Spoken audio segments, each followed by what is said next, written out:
1898 से 1903 के अधिवेशनों में कांग्रेस ने मजदूरों से लेकर अकाल और खेती से जुड़े मुद्दों को प्रमुखता दी।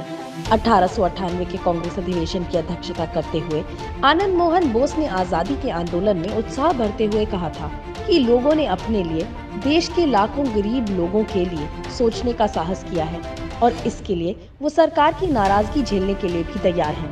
1899 के अकाल के चलते भूखमरी और बीमारी से लाखों लोग और अनगिनत मवेशी मारे गए। संकट के दौर में अंग्रेज सरकार भी भारतीयों के प्रति उदासीन थी। उस दौर में अंग्रेजों ने भी कांग्रेस की चिंताओं और आवाजों को नजरअंदाज करने की भूल की थी। दिनशो वाचा की अध्यक्षता में 1901 के अधिवेशन में कांग्रेस ने गरीब वर्ग की परेशानियों पर ध्यान केंद्रित किया। कांग्रेस ने अपने प्रस्ताव में कृषि बैंकों के साथ साथ स्वदेशी कला और विनिर्माण के पुनरुद्धार और विकास की आवश्यकताओं पर जोर दिया।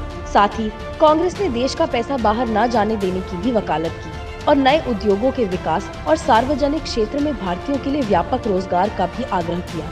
लाल मोहन घोष की अध्यक्षता में 1903 के अधिवेशन में कांग्रेस ने राजस्व की कमी के मुद्दों को प्रमुखता से उठाया और भारत में ब्रिटिश सेना की मौजूदगी के चलते भारत के लाखों रुपयों और संसाधनों की बर्बादी पर सवाल खड़े किए।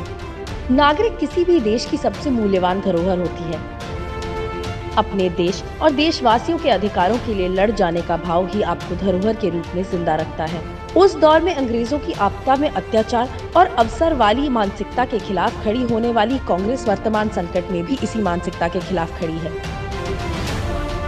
हमारी लड़ाई जारी रहेगी, देश के लिए, देश की बेहतरी के लिए। जय हिंद। अपने सुझावों के लिए हमें धरोहर@inc.in पर लिखें।